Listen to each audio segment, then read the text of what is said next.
povos indígenas, né? Populações indígenas. Bom, vamos começar a falar lá do início, né? Para vocês entenderem um pouquinho. Bom, lá no início, quando os portugueses chegaram nas novas terras, né? Que hoje é o Brasil, quem estava lá? Os índios, né? Até tem a carta de Pero Vaz de Caminha que destaca bem, ressalta bem, né? Isso. Que foi a carta aí, né? Escrita dentro ali, escrita, né? Ao rei de Portugal, descrevendo como que eram as novas terras, né? Que eles haviam encontrado. E uma das coisas que ficou muito marcante na carta de Pero Vaz de Caminha foi a descrição que ele estava dando daquele local, onde ele avistava ali uma terra fértil, ele avistava uma terra cheia de matas, né? Cheia de verde, mas que ele também avistou pessoas. E que ele avistou pessoas nativas, né, com aquela pele avermelhada, com coisas na cabeça, que na verdade são os adereços, né, que os índios utilizavam na cabeça, adereços coloridos, lá na carta ele diz isso. E outra coisa que ele diz também, que deixou, né, todo mundo que já leu a carta de Pero Vaz de Caminha, é que estavam todos nus. Foi uma coisa, né, que deixou aí os portugueses, nossa, eles estavam assustados, né? E ele falava, nossa, são pessoas de pele avermelhada, com adereços na cabeça, as mulheres têm uns adereços no pescoço e eles estão nus. E eles são quem? Os indígenas. Então, naquela época, quando na chegada aí dos portugueses, existiam aí mais de 5.000 índios, né? Mais de 5.000 povos aí em todas as terras, né? Espalhados em todas as terras que hoje são Brasil. Mas com a chegada dos povos, né, com a chegada dos portugueses, com a chegada dos holandeses, entre outros povos, houve aí uma disseminação nos povos indígenas.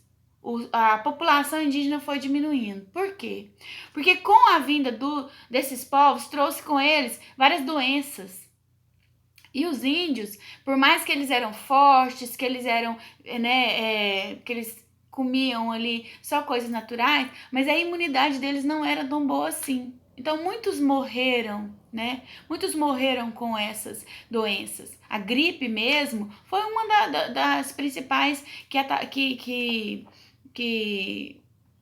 afetou muito os povos indígenas, porque eles, com a cultura deles, né, eles não tinham esse negócio de tomar remédio igual a gente toma, né? Naquela época também não existia remédio assim, porém, né, os outros povos tinham uma metodologia, né, um modo de cuidar dos seus doentes diferentemente dos indígenas, né? Então isso acabou um pouco com a população indígena. E isso foi muito preocupante, por quê? Porque os indígenas, eles são muito importantes, a cultura deles é muito linda, né? E eles fazem parte da história do Brasil.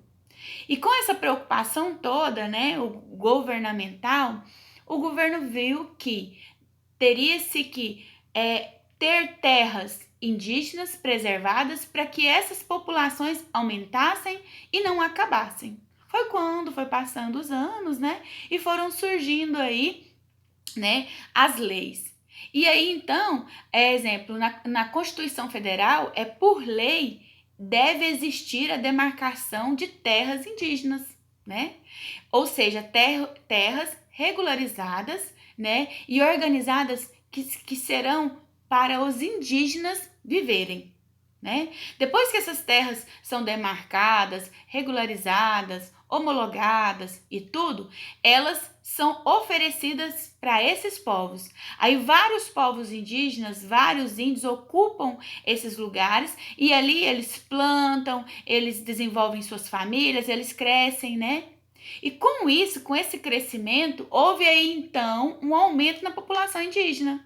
Foi com aí o censo demográfico, exemplo. O censo demográfico de 1991 dizia que no Brasil tinha em média aí 294.131 indígenas, né? Porque eles já estavam ali trabalhando com essa preocupação com os povos indígenas.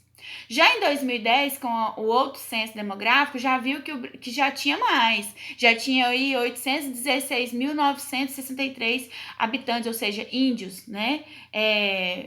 Ocupando aí terras demarcadas. Só que essas terras demarcadas, elas envolvem aí uma polêmica muito grande, né? Porque aí Brasil aqui tem vários lugares, aí vocês vão ver no mapa da página 1 do material de apoio, vocês podem ir lá, para vocês olharem que tem vários lugares aí que são áreas demarcadas indígenas, ou seja, terras indígenas, onde outras pessoas não podem invadir. Né? Apesar que depois que essas terras são regulamentadas e organizadas, elas são da União. Né? Quem é dono é a União, ou seja, o governo federal. Porém, eles também não podem tirar os índios para desmatar e fazer outras coisas. Não.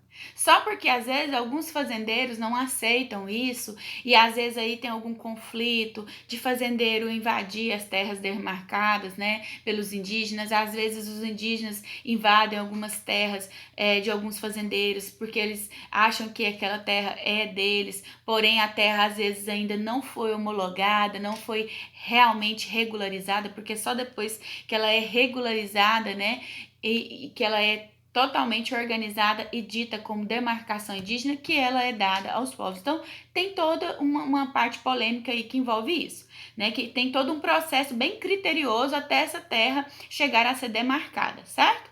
E todo esse processo, quem fica aí responsável por todo esse processo, por todas as proteções, né, do direito do direito dos indígenas, é a FUNAI, que é o quê? A Fundação Nacional do Índio, FUNAI. Vou contar para vocês uma coisa que uma vez me chamou muito a atenção. A tia estava lá em Goiânia, no Hospital Materno-Infantil, que fica em Campinas, não sei se vocês já ouviram falar. E a tia estava lá com o filho dela fazendo uns exames lá, e meu menino tinha mais ou menos uns 4 aninhos, e a gente estava lá esperando atendimento, e chegou um carro da FUNAI lá, né, uma van da FUNAI, com uma família de índios, né, e eles traziam aí uma menininha, mais ou menos de 2 anos, que ela estava com pneumonia, e ele trouxe ela, né, para o hospital para tratar a doença, porque lá na tribo deles, eles não tinham aí toda a aparelhagem, porque ela já estava, né, com o pulmãozinho bem sofrido ali por causa da pneumonia. E aí ela se internou lá. E aí a gente viu assim que a mãe e as 2 outras pessoas que estavam com ela, eles estavam todos, gente, realmente vestidos como índios, pintados com penas, né, coisas. Então assim, a gente via visivelmente a característica, a beleza naquela cultura. A índiazinha de 2 anos, ela tinha pinturas no rosto, pinturas no braço, né?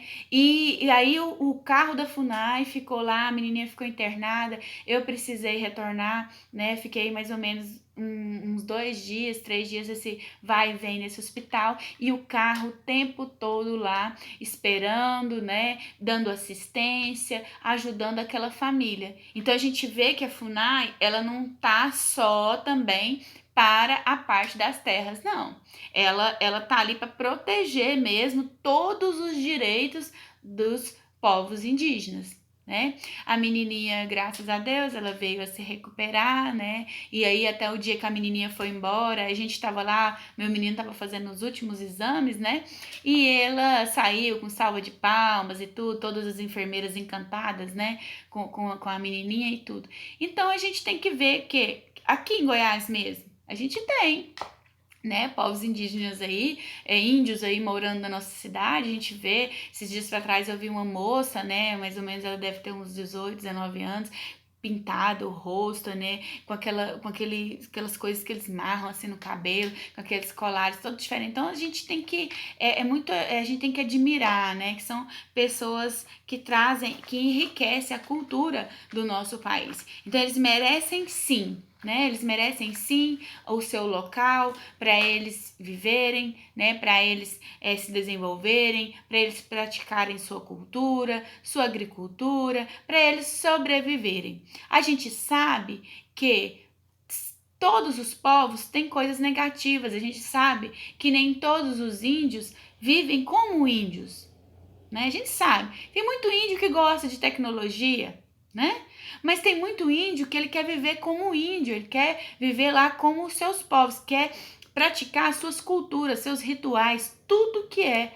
A gente sabe que no Brasil tem povos indígenas que vivem aí sem energia, sem internet, sem nada. Como antigamente. Mas a gente sabe também que muitos aí aderiram à tecnologia, mas não porque aderiram à tecnologia, eles deixaram de ser índios, não é mesmo? Então a gente tem que valorizar, né, esses povos e estar aí ao lado, né, e apoiar sempre essas leis governamentais que protegem aí os povos indígenas. Então agora vamos falar sobre alguns gráficos, tá bom? Que tem na página 48 e 49.